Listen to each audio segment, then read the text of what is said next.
چلے اسی تنخواہ میں سے جب بندہ بڑے بیٹے کی شادی کر کے بہو بیاہ کے لے آئے تو پھر بھی کام چلتا ہے، اور جب اس بیٹے کو اللہ بچے عطا کر دے تو اسی گھر میں، اسی آنگن میں، اسی چھت کے نیچے کام چلتا ہے۔ تو پھر تو مان جانا کہ چلانے والا تو نہیں، چلانے والا کوئی اور ہے۔ پھر تو مان جا کے چلانے والا کوئی تو اس وقت جب تنخواہ تیری لگی تھی تو کہتا تھا ابا ابھی میری شادی نہ کر، میں بیوی کو کیسے کھلاؤں گا؟ تو وہی شخص ہے جس کی چھت کے نیچے پھر 1.5 درجن پوتے بھی پل رہے اور گزارا ان کا بھی ہو رہا ہے۔ تو رزق کا ذمہ کس کا ہے؟ اللہ کا ذمہ۔ اب ہمیں پتہ ہے پہلی بات تو پریشانی اس لیے اتار دینی چاہیے کہ ذمہ ہمارا ہے ہی نہیں۔ اب دوسری بات یہ کہ ذمہ داری کس کی ہے؟ اللہ حکیم بھی ہے اور علیم بھی ہے، حکیم بھی ہے اور جانتا بھی ہے، اور اسے پتہ بھی ہے کہ دینا کس طرح ہے۔ اب ہم پتہ کیا کہتے ہیں؟ کہتے ہیں وہ جو بندہ پجاروں میں بیٹھا ہے وہاں اسے نہیں بیٹھنا چاہیے، اور میرا حق تھا۔ تجھے زیادہ پتہ ہے کہ اللہ کو؟ بول کے بتانا کس کو پتہ زیادہ ہے؟ کیوں جی؟ تو آپ اصل ٹینشن پتہ کب لگتی ہے؟ جب بندے کہتے ہیں نہیں وہ پجاروں میری تھی، میرا حق تھا۔ وہ جب گزرتی ہے نا پاس سے مہران کے تو مہران والا ٹینشن بڑی لیتا ہے، حالانکہ اللہ کو زیادہ پتہ ہے کہ وہ حق۔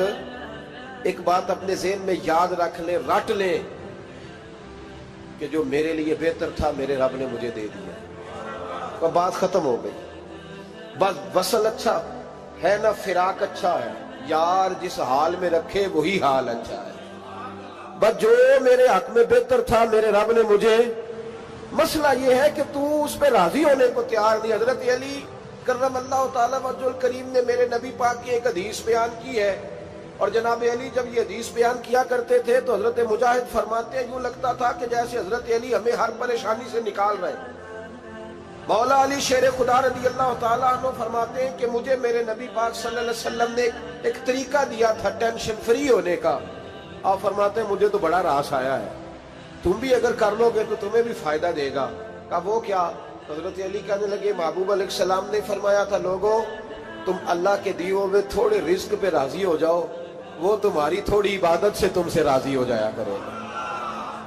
بس تم 2 نفل بھی پڑھو گے تو اللہ راضی ہو جائے گا، تم 1 رکوع بھی سویرے اٹھ کے پڑھو گے تو وہ راضی ہو جائے گا، وہ تمہارے 313 درود شریف سے راضی ہو جائے گا، تم اس کے دیے ہوئے تھوڑے رزق سے راضی ہو جاؤ۔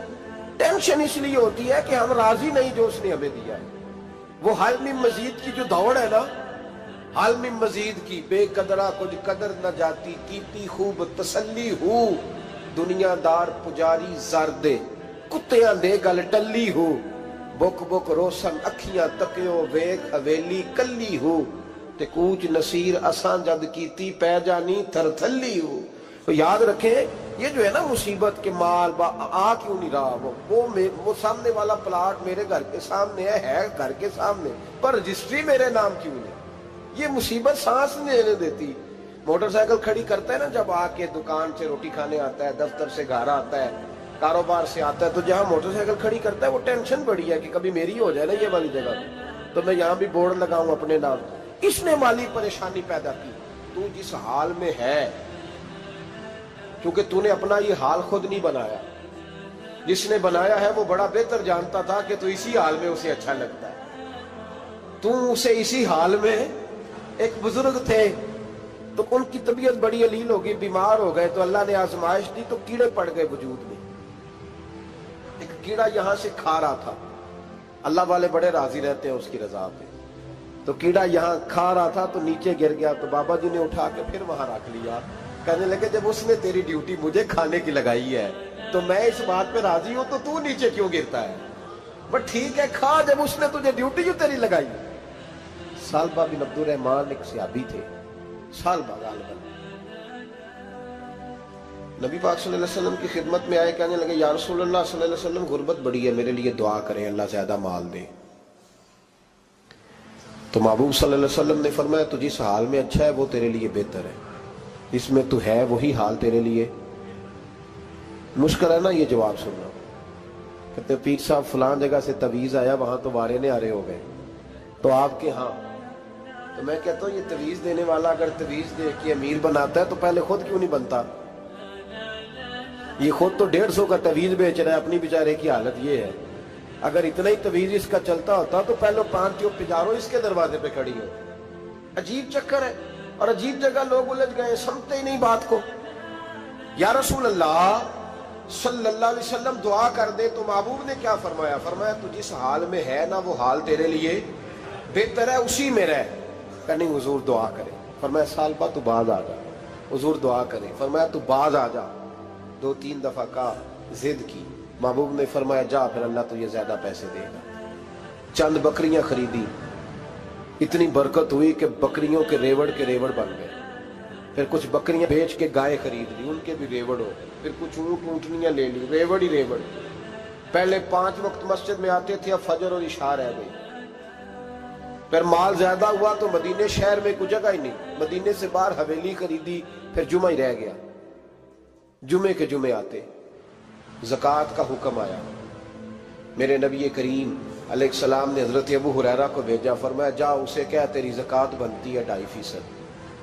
10 کروڑ روپیہ ہو تو کتنی زکوٰۃ بنتی؟ بھئی 1 کروڑ کی 2.5 لاکھ ہوئی نا، تو 10 کروڑ کی کتنی ہوئی؟ تو بڑی مصیبت ہے جب بینک سے میسج آتا ہے نا کہ 25 لاکھ نکل گیا تیرے اکاؤنٹ سے، بہت بڑی مصیبت، بڑی ٹینشن ہوتی ہے۔ ایک صاحب میرے پاس آئے، ان کی زمین اچانک مہنگی ہو گئی، اچانک پہلے کچھ 15-16 لاکھ کی ایکڑ زمین تھی، پھر وہ کروڑ کی ہو گئی۔ تو میرے پاس آئے، کہنے لگے وہ 10 کروڑ روپے بنتے ہیں تو زکوٰۃ، تو میں نے کہا آپ نے کیا کیا؟ زری زمین پہ عشر آتا ہے، اس پہ زکوٰۃ نہیں آتی، تو آپ نے کیا کیا؟ کہنے لگے وہ کچھ سوسائٹی کے رول کے مطابق میں نے فائلیں وغیرہ لے لی ہیں، اب میں نا کبھی موقع آئے گا تو ان کو بیچوں گا۔ تو میں نے کہا اب تو آپ کا یہ مال ہو گیا بزنس کا، تو اب تو اس پہ زکوٰۃ آئے گی۔ 10 کروڑ پہ جب 25 لاکھ سنا تو کہنے لگے فوراً دینی پڑتی ہے کہ تھوڑی تھوڑی سے بھی کام چل جاتا ہے؟ تو میں ان کا چہرہ دیکھنے لگا، میں نے کہا نہیں وہ تو آپ کو پتہ ہے، ویسے حضرت عمر فرمایا کرتے تھے بانٹ کے نہ دو، کوشش کرو کسی ایک کو دو، چلو کسی کا تو کچھ بن جائے، تو ایک کو دینی چاہیے۔ کہنے لگے تو مطلب یہ ایسا ہی حکم ہے؟ میں نے کہا آپ کسی اور سے تحقیق کر لیں۔ اب یہ بھائی لیتے وقت نہیں تجھے ٹینشن ہوئی کہ 15 لاکھ کا کروڑ ہو گیا، تو اس وقت نہیں تو نے کہا کہ یا اللہ، تو یہ کیسی سوچ ہے مسلمان؟ کس طرح کا اس کا؟ ہمارے ہاں جب کسی آدمی پہ حالات خراب ہوتے ہیں نا، تو سب سے پہلے وہ اس طرح کرتا ہے کہ جو میں کہیں اللہ کے رستے میں دیتا ہوں پہلے اسے بند کروں۔ جس رستے تجھے آ رہا تھا پہلے تو نے وہ رستہ بلاک کیا۔ حضرت اسماء بنت ابی بکر صدیق کہتی ہیں میں حضور کو مسجد کے لیے، ادارے کے لیے، صحابہ صفہ کے لیے کچھ دے رہی تھی، تو میں نے گننا شروع کیا تو حضور مسکرانے لگے۔ حضور مسکراتے کیوں ہیں؟ تو فرمانے لگی، محبوب فرمانے لگے اسماء اللہ کے رستے میں گن گن کے نہ دیا کر، ورنہ وہ بھی تجھے گن گن کے دے گا۔ تو اس کے رستے میں بے حساب دے، وہ بھی تجھے بے حساب ہی عطا فرمائے۔ لیکن پہلے یہ والا پہلے دروازہ بند کرو، یہاں سے پیسے ختم ہو رہے ہیں، تو اس طرح کرنا بھائی۔ اس دفعہ سوٹ ذرا گرمیوں والے نہ خرید، لیکن جو تو اللہ کے رستے میں دے رہا ہے اسے دیتا رہے۔ لیکن ہم اپنا نقصان کرتے ہیں، زیادتی کرتے ہیں اپنے ساتھ۔ میں نے آپ کو پہلے بھی بتایا تھا پیار کی بولی ہے، پھر بولتا ہوں۔ ایک بڑے بڑے پیار والے دوست ہیں، ایک دفعہ مجھے کہنے لگے کہ آپ کئی دفعہ اعلان کرتے ہیں تو مجھے اچھا نہیں لگتا، اور آپ ادارہ بھی بہت زیادہ بننے والا ہے، بڑی چیزیں میں دیکھتا ہوں جو ہوں تو بڑا نظام اچھا ہو جائے، آپ دعا کریں اللہ مجھے پیسے دے تو میں بڑے سارے خرچ کروں گا اس کے رستے۔ تو میں نے کہا یا اللہ اسے 10 کروڑ دے، یہ 9.5 کروڑ تیرے رستے میں دے دے گا۔ تو چپ کر گیا، جس طرح آپ نہیں کر گئے سارے، چپ کر گیا وہ بھی۔ اس نے کہا جی نہیں جی انشاءاللہ کریں گے۔ تو میں کیا پلیا جی تے دعا پہ ہوں دیا، ابھی تو وہ آئیں گے تو تب دیکھی جائے گی، تو تو یہیں اڑ گیا ہے۔ یعنی 9.5 کروڑ اللہ کے رستے میں خرچ کرنے کی دعا پہ بھی آمین کوئی نہیں کہتا کہ چلو آمین ہی کہہ دے۔ تو میں کہا تینوں تے 50 لاکھ بچتا سی پیا، لیکن تو اس سودے پہ تیار ہے۔ جب یہ سوچ ہوتی ہے، یہ غلط سوچ ہے، یہ بات تو اگر تے مسکرانے والی، لیکن یہ سوچ صحیح نہیں۔ حضرت عثمان غنی رضی اللہ تعالیٰ عنہ کہتے ہیں جس وقت نبی پاک صلی اللہ علیہ وسلم نے اعلان کیا نا جنگ کے موقع پر کہ 800 سپاہیوں کا خرچہ چاہیے، کہتے ہیں میرے پاس 600 کا تھا۔ یہاں ایک روایت میں حضور نے 1000 کا اعلان کیا تو میرے پاس 800 کا تھا۔ جب 2-3 دفعہ نبی پاک نے اعلان کیا تو کہتے ہیں میں نے کھڑے ہو کے کہا یا رسول اللہ پورا 800 میری طرف سے۔ کہتے میں نے 200 سپاہی کا خرچہ ادھار اٹھایا لیکن پورے 2 مہینے نہیں گزرے تھے، رب کریم نے مجھے کئی گنا کر کے پیسے واپس عطا فرما دیا۔ پر بات تو یہ ہے کہ تیری وہاں لو لگی ہو، تو تجارت کرتا ہے ان لوگوں کے ساتھ جو کیا دے سکتے۔ تو سالبہ کے پاس حضور نے پیغام بھیجا، پہلے تو کہا تیرے لیے بہتر نہیں مال، جب اصرار کیا تو بڑی برکت ہو گئی، بڑا آیا تو فرمایا زکوٰۃ دے، 2.5 زکوٰۃ ہے۔ جب سوچا کہ 5 اونٹوں پہ ایک بکری جائے گی اور بڑا سارا مجھے دینا پڑے گا، اب جب غور کیا تو یہ تو نہ کہا کہ میں نہیں دیتا۔ حضرت ابو ہریرہ سے کہنے لگے نبی کریم علیہ السلام کی خدمت میں عرض کرنا کہ میں خود آؤں گا۔ حضرت ابو ہریرہ نے آ کے عرض کی یا رسول اللہ صلی اللہ تعالی علیہ وسلم، حضور وہ کہتے تھے میں خود آؤں گا، تو کہتے ہیں محبوب نے ٹھنڈی سانس لی، فرمایا اسے کہا تھا کہ تیرے لیے مال بہتر نہیں، اب ہلاک ہو گیا، ہائے افسوس ہلاک ہو گیا۔ ان کو بھی تھوڑی دیر کے بعد احساس ہوا کہ یہ میں نے کیا کیا، نبی پاک کوئی کہہ دیا نہیں ہے، حضور کو کہہ دیا بعد میں آؤں گا۔ اب دوڑے آئے، عرض کی حضور میں سارا کچھ لے کے آیا ہوں، قبول کر لیں۔ محبوب نے فرمایا گویا بلال حبشی کی خشک کھجور بھی قبول ہے، اور صہیب رومی ایک اٹی بان کی لائے تو وہ بھی قبول ہے، اور عمار بن یاسر اور مصعب بن عمیر اگر 2 دینار دے جائیں اور کوئی پرانا جوڑا کسی سپاہی کے لیے چھوڑ جائے تو وہ بھی قبول ہے، لیکن تو اپنا لاکھوں لے کے چلا جا، تیرا کوئی نہیں قبول، معاف کر دیں۔ فرمایا جا معاف کیا، پر پیسے لے کے نہ آنا۔ اگلے سال پھر آئے، بندے ہوئے ہاتھ ہیں، محبوبہ میں دولت کا کیا کروں گا، آگ لگانی ہے، قبول کر لیں۔ فرمایا تو لے جا، تیرا نہیں قبول، گرا جو ان کی نگاہ سے وہ سنبھل نہیں سکتا۔ حضور نے وصال ظاہری کیا تو جناب صدیق اکبر کے پاس آئے، لاکھوں کا مال، ابو بکر قبول کر لو، تو جناب صدیق اکبر کہنے لگے اس کا کر لو جس کا نبی نے نہیں کیا، چل جا کوئی نہیں چاہیے۔ حضرت عمر کے زمانے میں قحط پڑ گیا، بارشیں نہیں ہوتی، غلہ نہیں ملتا، حالات خراب ہے، مالی طور پہ بحران آ گیا، غربتیں، مجبوریاں، تکلیفیں، آ کے روئے، عمر میرا قبول کر لو، مجھے معافی تو مل گئی تھی نا۔